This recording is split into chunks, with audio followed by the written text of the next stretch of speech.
రెండు దినవృత్తాంతముల గ్రంథము 33వ అధ్యాయము వచనములు 10-11 వచనాలను చదువుతాను, జాగ్రత్తగా వినండి. యెహోవా మనష్షేకును అతని జనులకును వర్తమానములు పంపినను, వారు చెవియొగ్గకపోయిరి. కాబట్టి యెహోవా అష్షూరు రాజు యొక్క సైన్యాధిపతులను వారి మీదికి రప్పించెను. మనష్షే తప్పించుకొని పోకుండా వారు అతన్ని పట్టుకొని గొలుసులతో బంధించి అతనిని బబులోనునకు తీసుకొని పోయిరి. 12వ వచనం, అతడు శ్రమలో ఉన్నప్పుడు తన దేవుడైన యెహోవాను బతిమాలుకొని తన పితరుల దేవుని సన్నిధిని తన్ను తాను బహుగా తగ్గించుకొని ఆయనకు మొరలిడగా, ఆయన అతని విన్నపములను ఆలకించి యెరూషలేమునకు అతని రాజ్యంలోనికి అతన్ని తిరిగి తీసుకొని వచ్చినప్పుడు యెహోవా దేవుడై ఉన్నాడని మనష్షే తెలుసుకొనెను. హల్లెలూయా. చదవబడిన లేఖనం రాజుల చరిత్రలో, రాజుల దినాలలో జరిగిన సంభవం. ఆ రాజులలో మనష్షే అనే రాజు యూదులకు రాజు. అయితే ఈ మనష్షే ఏం చేయబడ్డాడు అని మనం గమనిస్తే 10వ వచనంలో చదివా, యెహోవా మనష్షేకును అతని జనులకును వర్తమానములు పంపినను, వారు చెవియొగ్గకపోయిరి. ఈరోజు చాలామంది వర్తమానాలు ఎన్ని విన్నా కూడా చెవిలో వేసుకోరు. వాక్యాలు, ప్రసంగాలు, బుద్ధి మాటలు, ఖండన దండన గురించిన మాటలు, మనల్ని హెచ్చరించే మాటలు, మనలో ఉన్న తప్పులను ఎత్తి చూపిన ప్రసంగాలు, ఎంత ప్రసంగాలు విన్నప్పటికీ అదే కోవలోనే ఉంటాం. తిరగం, లోబడం, మారం చేస్తాం, అక్కడే ఉంటాం. ప్రసంగం చెప్తాడు, ఈయన పాస్టర్ కదా అనుకుంటాం. ఈయన పరిశుద్ధం అంటాడు కదా, మన వల్ల ఎక్కడ అవుతుందిలే అనుకుంటాం. మరికొంతమంది పాస్టర్లా ఉండాలా, మనకు అవసరం లేదనుకుంటాం.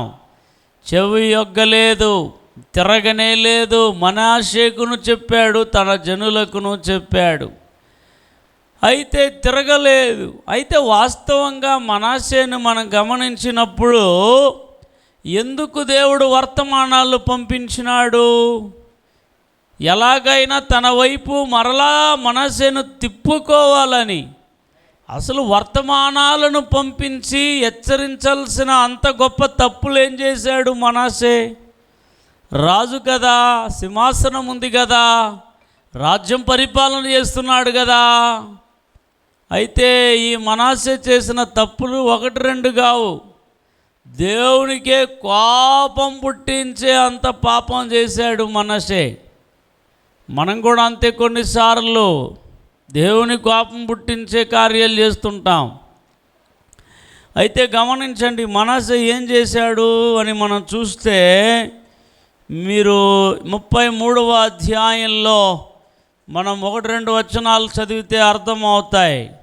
మనష్షే ఏలను ఆరంభించినప్పుడు 12 ఏండ్ల వాడై యెరూషలేములో 55 సంవత్సరాలు ఏలెను. ఇతడు ఇశ్రాయేలీయుల ఎదుట నుండి యెహోవా వెళ్ళగొట్టిన అన్యజనులు చేసిన హేయక్రియలను అనుసరించి యెహోవా దృష్టికి చెడు నడత నడిచెను. చూడండి, చెడు నడత అంటే రాజు అయినాడు, కానీ రాజు అయినంత మాత్రాన ఎటు పడితే అటు నడవడానికి లేదు. మనకు రెండు నడతలు ఉంటాయి, ఒకటి మంచి నడత, ఇంకోటి చెడు నడత. మంచి సహవాసం, చెడు సహవాసం, మంచి జీవితం, చెడు జీవితం. మనం చెడు జీవితాన్ని జీవిస్తూ మంచి జరగాలని ప్రార్థించినా కోరినా జరగదు. గుర్తుపెట్టుకోవాలి, మంచి జరగాలి అంటే మంచిగా బ్రతకటం నేర్చుకోవాలి. మన నడతలు మార్చుకోవాలి, మన ప్రవర్తనలు మార్చుకోవాలి. చెడు వ్యసనాలలో ఉంటే మార్చుకోవాలి. రాజైనాడే తప్ప బుద్ధి మారలేదు. సింహాసనం ఉంది కానీ దేవుడికి భయపడాలన్న తెలివి లేదు మనస్సేకి. అయితే ఎంత పాపం చేశాడో చూద్దాం ప్రియ దేవుని బిడ్డలారా. బహుశా ఈరోజు సంఘాల్లో ఉండే విశ్వాసులు కూడా ఇటు రకాల పాపాల్లో ఉన్నారని అనిపిస్తుంది కొన్నిసార్లు, కొన్ని సందర్భాలను గమనించినప్పుడు.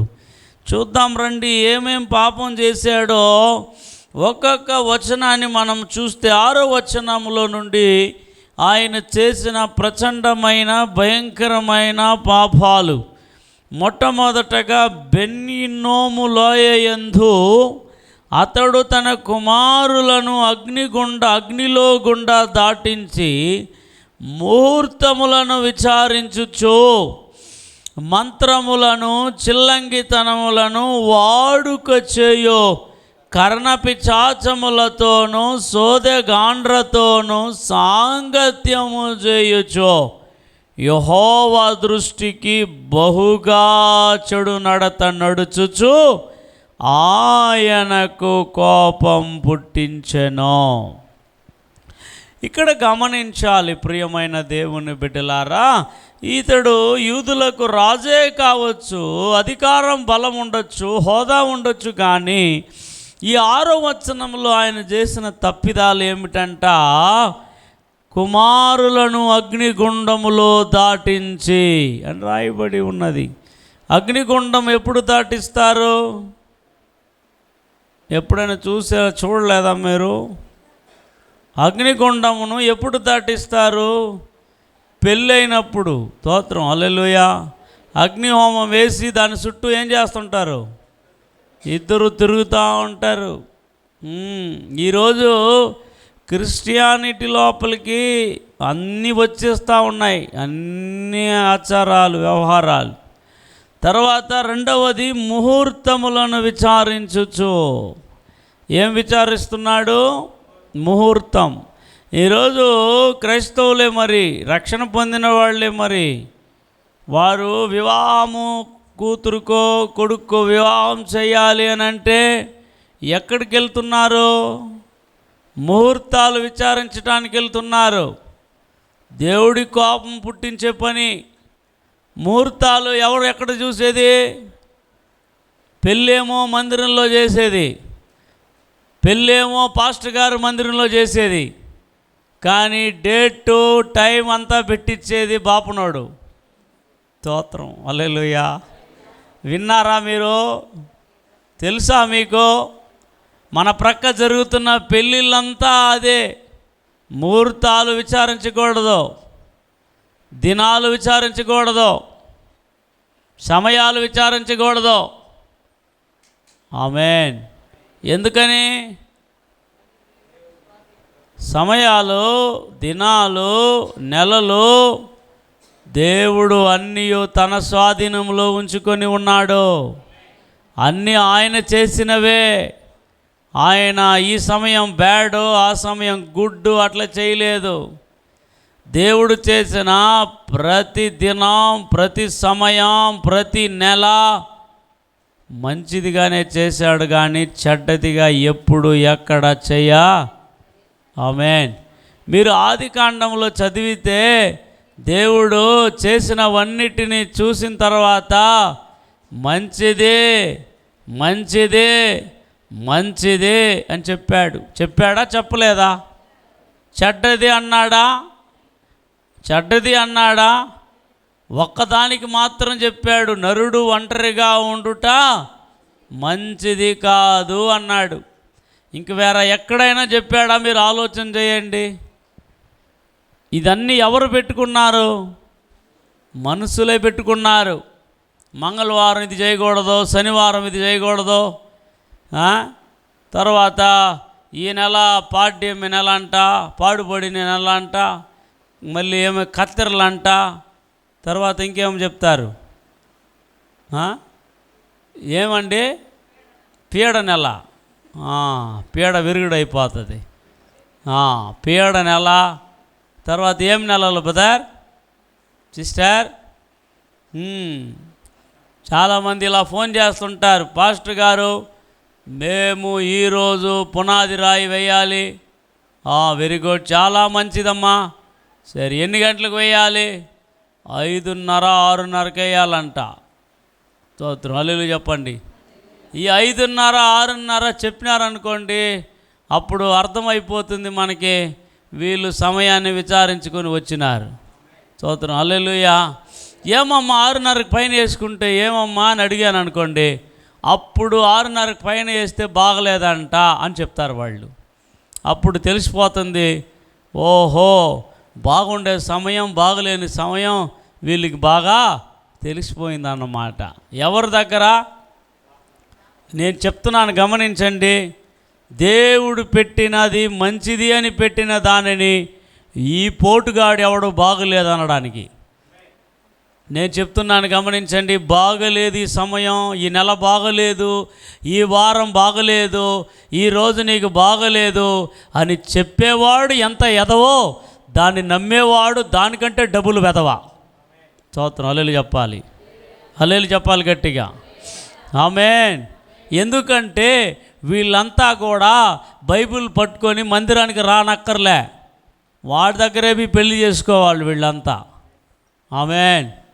అయితే జాతకాలు చూసి, తర్వాత రావుకాలాలు చూసి, తర్వాత ముహూర్తాలు చూసి, తర్వాత జాముని పెళ్ళిళ్ళు చేసి 3వ రోజుకే విడాకులు అయిపోతుంది. వాళ్ళ పరిస్థితి ఏమి?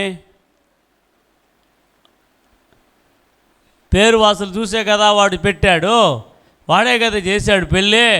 మళ్ళీ ఎందుకని విడిపోతున్నారు చెప్పాలి. వాళ్ళని అడగాలి, పట్టుకొని సట్ట పట్టుకొని అడగాలి, ఏమరా నువ్వు పెట్టించిన ముహూర్తం సరైనదా? అయ్యా మనుషుల జీవితాలు ముహూర్తాల్లో, కాలాల్లో, డేటుల్లో, జాతకాల్లో లేవయ్యా. మనము బతికే బతుకుల్లో ఉందయ్యా. మనం చెడ్డ బతుకు బతికి కాలం మీద నేరం మోపకూడదు. మనం చెడ్డ బతుకులు బతికి దినం మీద నేరాలు మోపకూడదు. మనం చెడ్డ బ్రతుకులు బతికి వాళ్ళ మీద వీళ్ళ మీద నేరం మోపకూడదు. దేవునికి భయపడేవాడు కాలానికి భయపడ్డా, దేవునికి భయపడేవాడు సమయాలకి భయపడ్డా.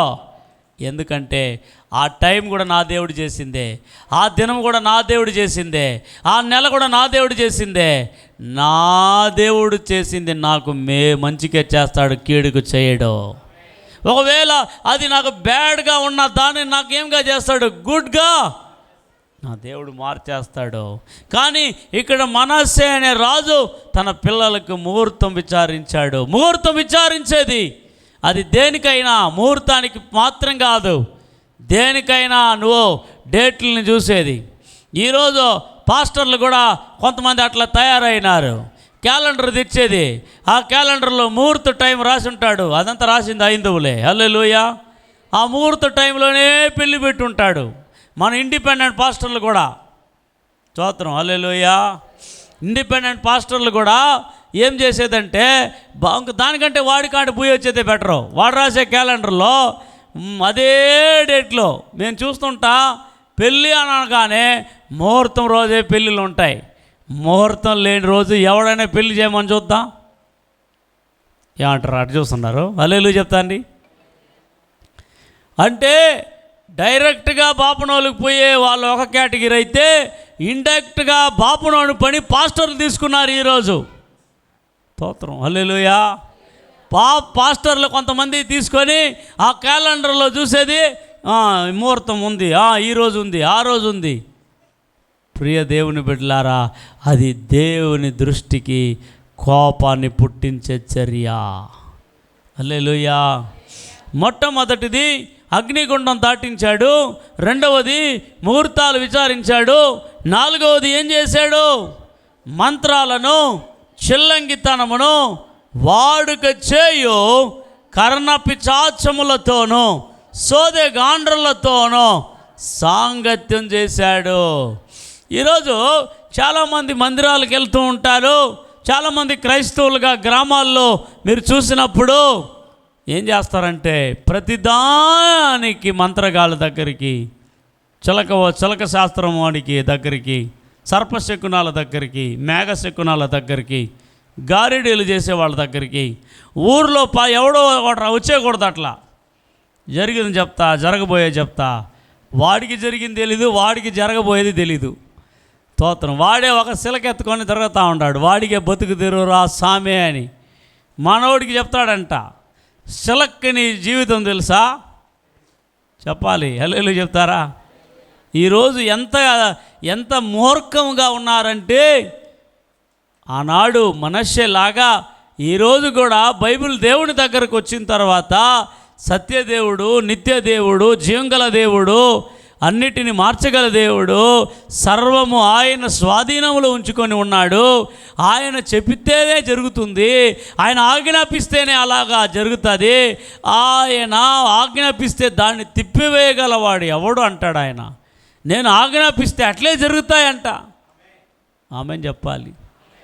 మీకు తెలుసా, సూర్యుడైనా, చంద్రుడైనా, నక్షత్రాలైనా, గ్రహాలైనా, భూమి అయినా, సముద్రమైనా, జంతువులైనా, పక్షులైనా, ఈ యూనివర్సల్లో ఉండేవన్నీ కూడా ప్రభు చెప్పినట్లే చేస్తున్నాయి. ఆమెన్ చెప్పాలి. దాన్ని ఏదో మనుషులు తిప్పేయలేరు. దేవుడు తిప్పితేనే తిరుగుతాయి, దేవుడు చెబితేనే వింటాయి. జాతకాలకు తిరగదు, అది దేనికి తిరగదు. ఈరోజు దేవుడు లేని వాడికి 1,00,000 ఉంటుంది.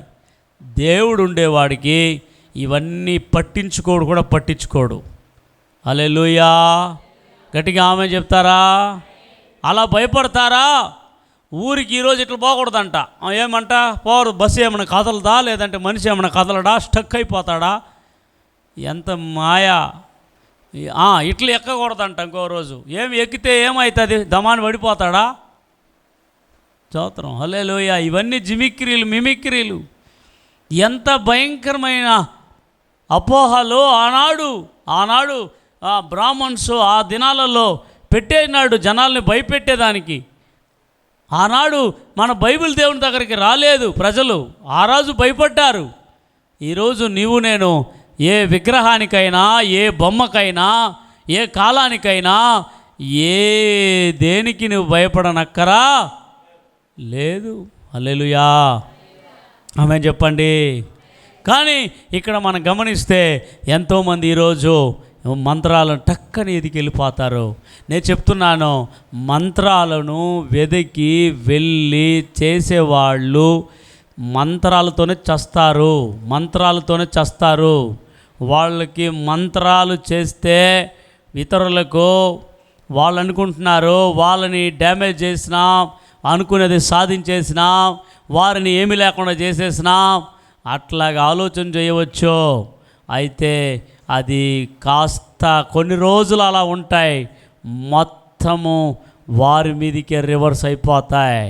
మంత్రగాళ్ళను వెతికి వెళ్ళిన వాడు, మంత్రాలు చేసి ఇతరులను పాడు చేయాలనుకునేవాడు తానే పాడైపోతాడు, తన కుటుంబమే పాడైపోతాయి, తన బ్రతుకే పాడైపోతాయి. హల్లెలూయా. ఆమె చెప్పండి. మనలో పాపాలు ఉంచుకొని, తప్పిదాలు ఉంచుకొని మనం ఏం చేసేదంటే ఏమైనా చేసేసి ఉంటారా? ఏమైనా బ్యాడ్ టైం ఉంటుందా? బ్యాడ్ టైం ఎలా వచ్చింది? నువ్వు బ్యాడ్ అయ్యావు కాబట్టి అన్ని బ్యాడ్ అయింది. దాన్ని మార్చడం మానేసి కాలాన్ని మారిస్తే ఏం లాభం, దినాలను మారిస్తే ఏం లాభం? నీ బ్రతుకు మారనంత వరకు ఏదీ మారదు. హల్లెలూయా. మార్చాల్సింది కాలాన్ని కాదు, దినాన్ని కాదు, నెలను కాదు, మార్చాల్సింది నీ మాటలు, నీ బ్రతుకు, నీ జీవితం మార్చుకొని ప్రభువుకు ప్రియంగా మారితే అన్నీ అనుకూలంగా మార్చబడి వస్తాయి నీ జీవితంలో. కానీ మనష్షే చెడు నడత నడిచాడు, ఇలా పాపిష్టి పనులు చేశాడు, దేవునికి బాగా కోపం వచ్చేటట్టు చేసేసాడు. సరే, దేవుడు ఏం చేశాడు, ఇంత కోపం టెంప్టేషన్ చేస్తున్నాడని అని చెప్పి ప్రవక్తల్ని అనేక వర్తమానాలని పంపితే ఆ వర్తమానాలని కూడా క్యారీ చేయలేదు. మనోళ్ళు అలాగనే ఉంటారు చర్చిలో. మంత్రగాళ్ళ దగ్గరికి వెళ్ళకూడదంటే ఎంత ప్రసంగం విన్నా పోతారు వాళ్ళు. కొడుకు ఒళ్ళు బాగలేదంటే వెంటనే మసీదుకి పోయి దారం వేసుకొస్తారు. మసీదు దారం అంత పవర్ఫుల్లా? దారంలో దేవుడు ఉన్నాడంటే దేవుడిని వెతకాల్సిన అవసరం లేదు. అందరూ పెద్ద పెద్ద మోకుల్లాగా దారాలు వేసుకొని తిరగచ్చు. మనం అంతా దారాల్లోనే శక్తి ఉందంటే. స్తోత్రం. ఎంత అమాయకులు అంటే దేవుని దగ్గర శక్తి లేకుండా అక్కడికి వెళ్ళేది కదా. అప్పుడు ఏమని చెప్తున్నారంటే ఇండైరెక్ట్గా యేసు వలన కాలేదు, మసీదు దారం వల్ల అవుతుందని వెళ్ళేది. అలాంటి పిల్లలు బతికేదానికంటే సస్తారు ఎక్కువగా. ఆమె చెప్పాలి, ఆమె చెప్పాలి గట్టిగా. హల్లెలూయా. ఎందుకు సస్తారు? అది దేవునికి విరోధమైన, చెప్పండి, దేవునికి విరోధమైన కార్యం. దేవునికి విరోధమైన కార్యం. ఇంకా చావు రాకుండా ఇంక మరణం, జీవం వస్తుంది అనుకుంటున్నారా? రాదు ప్రియ దేవుని బిడ్డలారా. ఒకటి చెప్పు, దేవా నువ్వు ఇచ్చావు, నువ్వు స్వస్థపరిస్తే నీ బిడ్డ, తీసుకుంటే నీ బిడ్డ. నేను ఎప్పుడు ఇదే చెప్పేది, నువ్వు జీవం ఇస్తే నా దగ్గర ఉంటారు, జీవం తీసుకుంటే నీ దగ్గర ఉంటారు. నా దగ్గర కంటే నీ దగ్గరే సేఫ్గా ఉంటారు. ఆమె చెప్పాలి. అంతే, సింపుల్, క్యాజువల్. మొన్న గ్రేసీకి అట్లా అయింది, అదే ప్రార్థన చేశా. ఏమైందో తెలియదు నాయన, గ్రేసీకి నువ్వు తీసుకుంటే నీ దగ్గరకు వస్తుంది, ఇక్కడ పెడితే నా దగ్గర ఉంటుంది, నీకేమి ఇష్టమో నువ్వే చేసుకో, అంతే, ఎనఫ్. హల్లెలూయా చెప్పాలి గట్టిగా. ఎందుకంటే వాళ్ళు ఏదో ఒక పర్పస్తో మనకు పిల్లలుగా దేవుడు ఇచ్చాడు, అంతే. వాళ్ళ మీద పర్పస్ ఉంది, అది నీకు తెలీదు, నాకు తెలీదు. ఆ పర్పస్ ఆయనది. ఆయన పంపాడు, ఒక పర్పస్తో పంపాడు. ఆ పర్పస్ నెరవేర్చేంత వరకు ఆయన జీవం ఇస్తాడు, ఆయన లైఫ్ ఇస్తాడు. ఏదో నువ్వు నేను ఏమో పెద్ద చేసేయలే. ఆమేన్. ఒకటి, ఆ పర్పస్ కలిగి ఆ పర్పస్తో పుట్టించిన దేవుడు ఎవరో చూపించి పెంచాలి పిల్లల్ని, అంతే. నువ్వు నేను చేయాల్సిన బాధ్యత అదే. ఆమేన్. అయితే ఏం జరిగింది? పట్టించుకోకపోగా ఏం చేశాడో చూద్దాం. పట్టించుకోకుండా పోగా దేవుడి కోపం వచ్చింది. ఆమేన్. ఏమొచ్చింది? కోపం వచ్చి 11వ వచనంలో ఏం చెప్పాడంటే, కాబట్టి యెహోవా అష్షూరు రాజు యొక్క సైన్యాధిపతులను వారి మీదికి రప్పించెను. హల్లెలూయా. ఇక్కడ ఎవరు రప్పించింది? హలో, మేల్కోండి అందరూ. ఎవరు రప్పించింది? ఎవరి మీదికే? మనష్షే అనే రాజు మీదికే. ఎవరు ఆజ్ఞాపించింది? అష్షూరు సైన్యాధిపతులను ఆజ్ఞాపించాడు వీళ్ళ మీదికి రావచ్చునట్లు. అప్పుడు ఏం చేశాడు చూడండి, అతడు మనష్షే తప్పించుకొని పోకుండా వారు అతన్ని పట్టుకొని గొలుసులతో బంధించి అతనిని బబులోనుకు తీసుకొని పోయిరి. హల్లెలూయా చెప్పాలి. అరెస్ట్ చేశారు, మనష్షేను అరెస్ట్ చేశారు, పట్టుకున్నారు, గొలుసులతో బంధించారు. ఏమండి, రాజరికం చేయాల్సిన వ్యక్తి ఇప్పుడు ఏమైపోయినాడో? బందీ అయిపోయినాడు. ఈ బందీ అయిపోవడానికి, ఈ బందీగా మార్చడానికి పంపిందే ఎవరో? దేవుడే పంపాడు. హల్లెలూయా చెప్పాలి. దేవుడే పంపాడు. ఇంకేం చేస్తావు? ఎంతసేపు మారండి అని చెప్పినా కూడా మారకపోతే ఇంక పంపాల్సింది పంపుతాడు. బందీగా ఎందుకు పంపాడంటే చావు కొట్టడానికి కాదు, బుద్ధి రావడానికి, ఇప్పుడైనా తిరగడానికి. చివరికి తిరిగినాడు. హల్లెలూయా చెప్పాలి. అలా గొలుసులతో కూడా బంధించి అతన్ని బబులోనుకు తీసుకుపోయినారు. 12వ వచనంలో అతడు శ్రమలో ఉన్నప్పుడు తన దేవుడైన యెహోవాను బతిమాలుకొని తన పితరుల దేవుని సన్నిధిని తను తాను బహుగా తగ్గించుకొని ఆయనకు మొరలిడగా ఆయన అతని విన్నపములను ఆలకించి యెరూషలేమునకు అతని రాజ్యంలోనికి అతన్ని తిరిగి తీసుకుని వచ్చినప్పుడు యెహోవా దేవుడై ఉన్నాడని మనసే తెలుసుకొనెను. హల్లెలూయా చెప్పండి. ఎప్పుడు కొంతమందికి తన్నులు తింటేనే దేవుడు కనపడతాడంట. తన్నితేనే హల్లెలూయా చెప్పాలి. ఒరే ఆ తన్నులు ఉంటాయరా, ఆ తన్నులు తినకముందే దేవుడు రాయనా అని చెప్తే ఆహా నేను తన్నేసిదా నేను దేవుడే నమ్ముతా, సరే తన్నులు తినరా. ఆమేన్. కొంతమంది బాగా నడిచేటప్పుడే నా మారురా, ఆహా నేను పడుకునేటప్పుడు చూస్తాలే అని పడుకున్నప్పుడే వాడికి బుద్ధి వస్తుంది దేవుడు ఎవరో.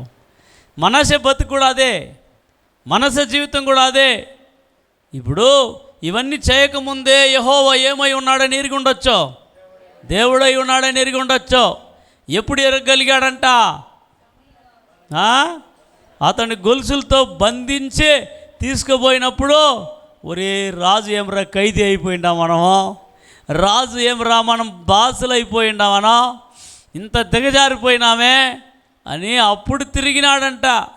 కొంతమంది అప్పుడు కూడా తిరగరు. స్తోత్రం హల్లెలూయా. అప్పుడు కూడా తిరగరు కొంతమంది తిరుగుతారు. బుద్ధి వస్తుంది కొంతమందికి అప్పుడు కూడా బుద్ధి రాదు.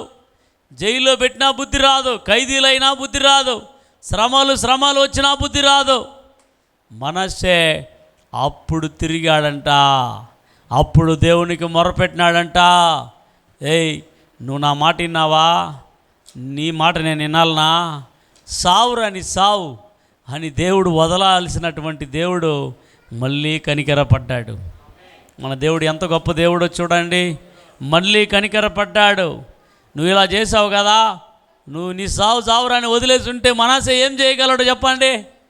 కానీ మన దేవుడు అలాంటి పక్షపాతి కాదు, అన్యాయస్తుడు కాదు. ఆమేన్. దేవుడికి కోపం పుట్టించినప్పుడే ఆయన చేయవలసింది చేస్తాడు. నువ్వు తిరిగిపోతే ఆ కోపాన్ని దేవుడు తీసివేసుకొని ప్రేమ కలిగిన వాడుగా మార్చబడి ఆయన మరలా కనికరపడతాడు. ఆమెను చెప్పాలి. శ్రమలో మనష్షే దేవుని వైపు తిరిగాడు. నీవు నేను దేవుని వైపు తిరగాలి. నీవు నేను దేవునికి ఇష్టం లేని వాటిని తీసివేయాలి. నీవు నేను దేవుని వైపు మారాలి. దేవునికి ఇష్టం లేని జీవిత విధానాలని వదిలిపెట్టాలి, మార్చుకోవాలి. దినానికి భయపడ్డావో, కాలానికి భయపడ్డావో, లోకానికి భయపడ్డావో, యేసయ్యకు ఈరోజు భయపడు ప్రియ దేవుని బిడ్డలారా. దేవుడు కొన్ని పరిస్థితులు ఎందుకు అనుమతిస్తాడు తెలుసా? మన బుద్ధులు మారినప్పుడు, మన మాటలు మారినప్పుడు, మన స్థితిగతులు మారినప్పుడు. అర్థమైందా?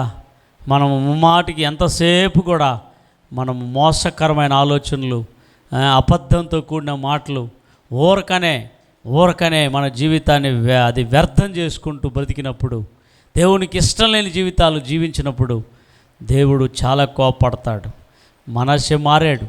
కష్టాలు వచ్చినప్పుడు నీకు చెప్పే మాట ఏంటంటే, నీవు కష్టాలు ఇరుకోకపోకముందే, నీవు చెరసాలకు వెళ్ళకముందే, గొలుసులతో బంధించకముందే, అట్టి పరిస్థితులు నీకు రాకముందే మర్యాదగా మారిపోవడం మంచిది కదా. హల్లెలూయా. ఆమె చెప్తారా గట్టిగా? ఈరోజు దేవుడు నాతో కూడా మాట్లాడాడు. 7 గంటల ఉపవాస ప్రార్థనలో 3 ప్రార్థనా జీవితాలని మనకు ముందు పెట్టాడు.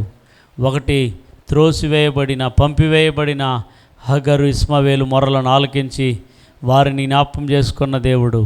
అలాగే రెండవది, దేవుని మాట వినకుండా దేవుని అభిషేకాన్ని పోగొట్టుకొని కళ్ళు పీక్కొని హేళనలో మధ్యలో నిలబడినప్పుడు మరలా దేవుని వైపు తిరిగి సంసోను చేసిన ప్రార్థన. మూడవది, దేవుని మాట వినకుండా దేవుని దృష్టిలో చెడు నడత నడిచి బానిసలుగా వెళ్ళిపోయి గొలుసులతో బంధించబడినప్పుడు మనష్షే తిరిగినాడు. మరలా దేవుడు అద్భుతం చేశాడు. అలాగే ఒకవేళ అలాంటి ఒక దుస్థితి మీలో ఉంటే ఈరోజు తిరిగేయండి.